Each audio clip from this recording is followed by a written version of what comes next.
Hello guys, my name is Sanjeev Pandey और स्वागत है आपका अपने प्यारे से चैनल में, खूबसूरत से चैनल में, जेआर ट्यूटोरियल में। ओके, सो जैसा कि आप लोगों को पता होगा कि आपको फिजिक्स पढ़ाने के लिए कोई नया सर आ रहा है, तो हाँ जी, मैं वही हूँ। ओके, मैं अपने बारे में थोड़ा सा बता देता हूँ, मैं थोड़ा इंट्रोडक्शन दे देता हूँ अपने बारे में कि मेरा नाम संजीव पांडे है। मैं एक मैकेनिकल इंजीनियर हूँ। हाँ, इंजीनियर और पढ़ाई का टीचर से थोड़ा वास्ता नहीं है, बट हाँ, मैं एक मैकेनिकल इंजीनियर हूं और टीचिंग मेरा प्रोफेशन है। ओके, प्रोफेशन बोल लो या फिर पैशन बोल लो, दोनों चीजें हैं। ओके, मैं लगभग 6 साल से फिजिक्स पढ़ा रहा हूं और मैंने जो ग्रेजुएशन है वो यूनिवर्सिटी ऑफ मुंबई से कंप्लीट किया हुआ है। ओके, सो यहां पे मैं तुमको फिजिक्स पढ़ाने वाला हूं। देखो, फिजिक्स पढ़ाने के लिए ना, फिजिक्स पढ़ने के लिए या फिर पढ़ाने के लिए दो चीजें बहुत इंपॉर्टेंट है। क्या?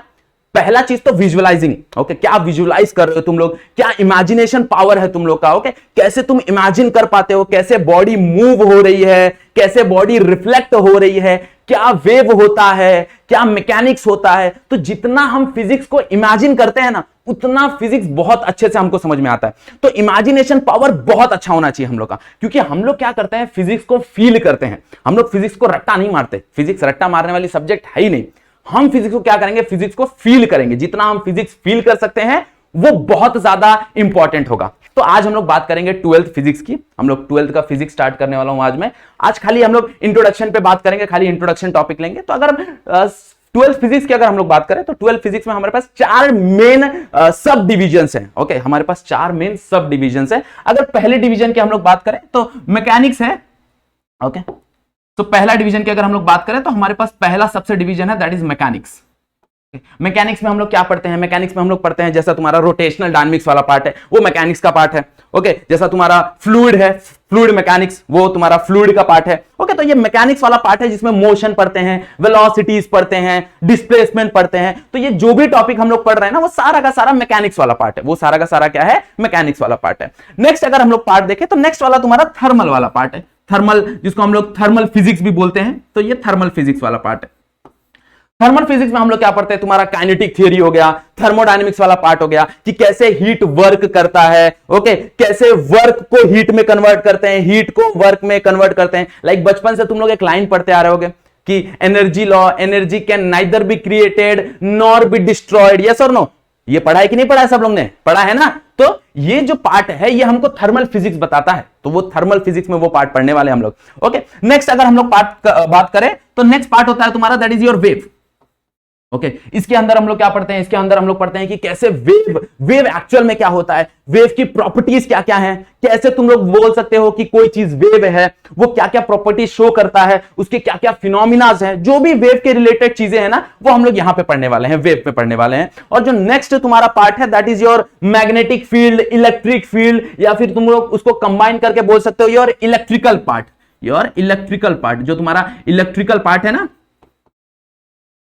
जो तुम्हारा इलेक्ट्रिकल पार्ट है, वो इलेक्ट्रिकल पार्ट हम लोग यहां पे पढ़ने वाले हैं कि हमारा जो इलेक्ट्रिक फील्ड है, इलेक्ट्रोस्टैटिक है, करंट इलेक्ट्रिसिटी है। ओके, करंट का मैग्नेट पे क्या इफेक्ट है, that is magnetic effect. Okay, वो पढ़ने वाले हैं हम लोग। ओके, ये चीजें हम लोग पढ़ने वाले हैं। और अगर हम लोग बात करें, मैग्नेटिज्म पढ़ने वाले हैं हम लोग। ओके, हम लोग सेमीकंडक्टर पढ़ने वाले हैं, डिवाइसेस पढ़ने वाले हैं। तो वो सारा का सारा पार्ट हम लोग इलेक्ट्रिकल में कंसीडर कर लेते हैं, इलेक्ट्रिकल एंड इलेक्ट्रॉनिक्स पार्ट में कंसीडर कर लेते हैं। ओके, सो आज हम लोग बेसिकली स्टार्ट करने वाला है, हमारा जो फर्स्ट टॉपिक है, that is your introduction to rotational dynamics. Okay, so अगर हम लोग यहां पे ध्यान देंगे तो देखो, रोटेशनल जैसे हम लोग ने डिस्कस किया कि रोटेशनल की कहानी कैसे आती है। रोटेशनल की कहानी कैसे आती है, रोटेशन वर्ड, जो रोटेशन वर्ड है ना, वो वर्ड डिराइव होता है एंगुलर मोशन से। जैसे कि हम लोग ने थोड़ा सा देखा है कि एंगुलर मोशन बहुत बेहतरीन मोशन है।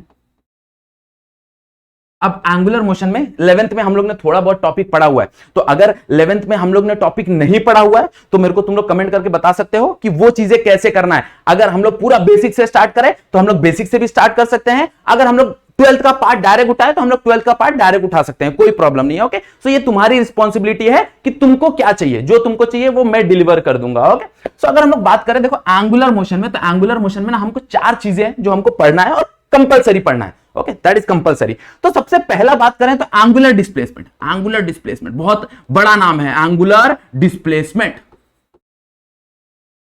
इतना बड़ा नाम है कि मेरे को लिखने में इतना टाइम लग रहा है, बताओ। ओके, सो एंगुलर डिस्प्लेसमेंट क्या होता है? देखो, angular displacement is nothing but angle में डिस्प्लेसमेंट। ओके, क्या होता है एंगल में डिस्प्लेसमेंट? कैसे होता है एंगल में डिस्प्लेसमेंट? आओ देखते हैं। सो यहां पे मान लो कि यहां पे एक पार्टिकल है, अब ये पार्टिकल क्या कर रहा है, स्ट्रेट नहीं जा रहा, मान लो ये पार्टिकल स्ट्रेट नहीं जा रहा, ये पार्टिकल कुछ ऐसा कर्व मूव हो रहा है, ओके। और ये पार्टिकल को कोई यहां पे लड़का एक खड़ा है और उसको ऑब्जर्व कर रहा है, क्या कर रहा है, देख रहा है, उस पार्टिकल को देख रहा है। अब पहले तो पार्टिकल यहां पे था, मान लो P पे, और थोड़ी देर बाद 5 मिनट बाद 10 मिनट बाद वो कहां पे चला गया, वो चला गया Q पे, ओके। तो अब लड़का वो वहां पे देख रहा है, तो देखो उस लड़के की आंख कैसे हुई, उस लड़के का मुंह कैसा हुआ, उसने एक एंगल में ट्रैवल किया, यस और नो, उसने एक एंगल में ट्रैवल किया। This is nothing but this theta is nothing but your angular displacement. बात समझ में आ रही? एंगुलर डिस्प्लेसमेंट सिर्फ नाम बड़ा है, कुछ कोई बड़ी चीज नहीं है, बहुत छोटी सी चीज है। एंगुलर डिस्प्लेसमेंट क्या होता है कि भाई जब कभी कोई बॉडी एक एंगल में ट्रैवल करे, क्या करे, एंगल में ट्रैवल करे। देखो लीनियर डिस्प्लेसमेंट क्या होता था कि जब बॉडी क्या करे, ये बॉडी है, ये बॉडी यहां पे थी, इसने एक स्ट्रेट लाइन मोशन किया, यहां पे आ गई, तो इसको हम लोग क्या बोलते थे, इसको हम लोग बोलते थे लीनियर डिस्प्लेसमेंट। हाँ या ना, उस टाइम तो हम लोग खाली डिस्प्लेसमेंट बोलते थे, बट इस चैप्टर में हम लोग उसको लीनियर डिस्प्लेसमेंट बोलेंगे। क्या बोलेंगे, लीनियर डिस्प्लेसमेंट, ओके। हम लोग एंगुलर और लीनियर दोनों अलग अलग चलेंगे, बात समझ में आ रहा है, ओके। सो एंगुलर डिस्प्लेसमेंट क्या होता है, एंगुलर डिस्प्लेसमेंट होता है व्हेन अ बॉडी जब वो क्या करे, एक एंगल में ट्रैवल करे, क्या करे, एक एंगल में ट्रैवल करे। बात समझ में आ रहा है सबको, ओके। अब हमको बेसिक चीजें पता है कि भाई जो एंगुलर डिस्प्लेसमेंट है उसको दो चीजों में मेजर किया जाता है। पहला चीज होता है तुम्हारा डिग्री, और नेक्स्ट जो होता है that is your radian, okay. और जो रेडियन है ये मेरा SI यूनिट है, स्टैंडर्ड यूनिट है। मतलब हम लोग जब कभी भी बात करेंगे ना, अगर हम लोग कभी भी एंगल की बात करेंगे तो हम लोग रेडियन में बात करेंगे, क्योंकि वो SI यूनिट है। देखो डिग्री में भी बात करते हैं, हम लोग बोलते हैं ना 30 डिग्री 40 डिग्री 50 डिग्री, वो है डिग्री में है, बट अगर हम लोग एंगल की बात करेंगे तो SI unit is a radian, तो हम लोग रेडियन में बात करेंगे, उस चीज का ध्यान रखना, ओके। अगर मैं तुमको बोलूं कि भाई पाई तो रेडियन है ये, ओके, यस और नो, बोलते हैं हम लोग पाई, पाई/2, पाई/4, पाई/6, पाई/3, तो ये रेडियन में है। तो ये ध्यान देना कि एंगुलर डिस्प्लेसमेंट का जो SI यूनिट है that is radian, that is radian.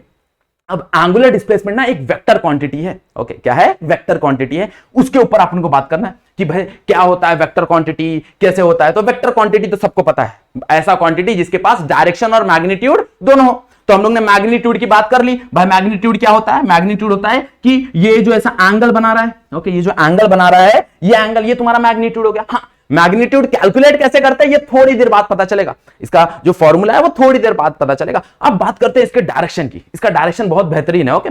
अब ये एक सिंपल वेक्टर नहीं है, ये ध्यान से देखो, ये कोई एक सिंपल वेक्टर नहीं है, ये एक एक्सियल वेक्टर है, ओके।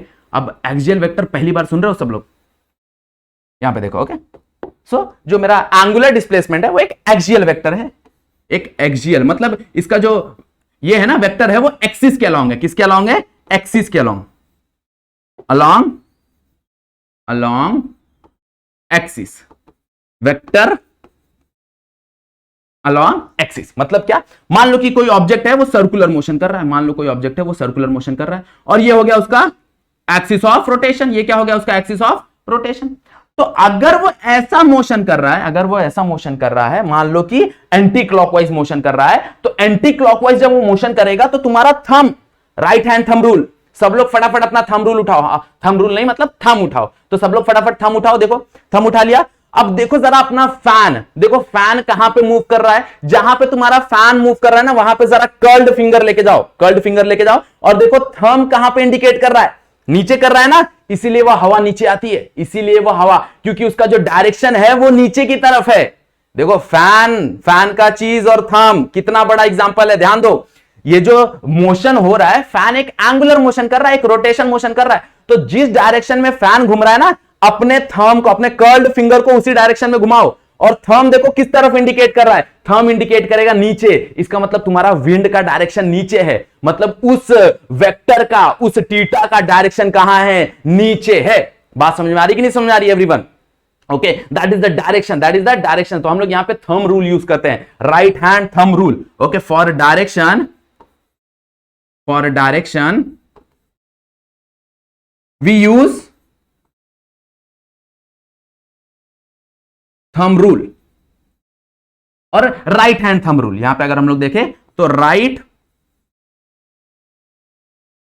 हैंड थंब रूल, यहां पे हम लोग right hand thumb rule use करते हैं। अगर ऐसा मूव हो रहा है, ये कौन सा डायरेक्शन हुआ, अगर मैं ऊपर देखूं तो ये एंटी क्लॉकवाइज डायरेक्शन हुआ, तो एंटी क्लॉकवाइज डायरेक्शन के लिए क्या होगा, ये नीचे की तरफ आएगा। ओके, और अगर क्लॉकवाइज डायरेक्शन के लिए देखूंगा तो क्लॉकवाइज डायरेक्शन के लिए वो ऊपर के लिए जाएगा। ऐसा देखो, ऐसा ये क्लॉकवाइज डायरेक्शन हो गया तो ऊपर के लिए जाएगा। ओके, सो अगर प्लेन में अगर हम लोग कोई चीज देख रहे हैं, in the plane of paper, in the plane of paper, तो यहां पे देखो अगर कोई बॉडी ऐसा मूव कर रहा है which is nothing but anti clockwise, ये कैसा मूव कर रहा है, एंटी क्लॉकवाइज, अगर ये एंटी क्लॉकवाइज मूव कर रहा है तो एंटी क्लॉकवाइज मूव कैसे कर रहा है, ये देखो ऐसे मूव कर रहा है तो ये कर्ल्ड फिंगर हो गया, और थंब कहां पे इंडिकेट कर रहा है, thumb out of the plane indicate कर रहा है, मतलब ये कहां से आ रहा है, प्लेन से बाहर आ रहा है, कहां आ रहा है, प्लेन से बाहर आ रहा है,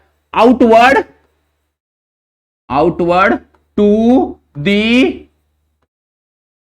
प्लेन ऑफ पेपर। ओके, कहां से बाहर आ रहा है, प्लेन ऑफ पेपर से। तो ये चीजें थोड़ा सा मिटा देता हूं।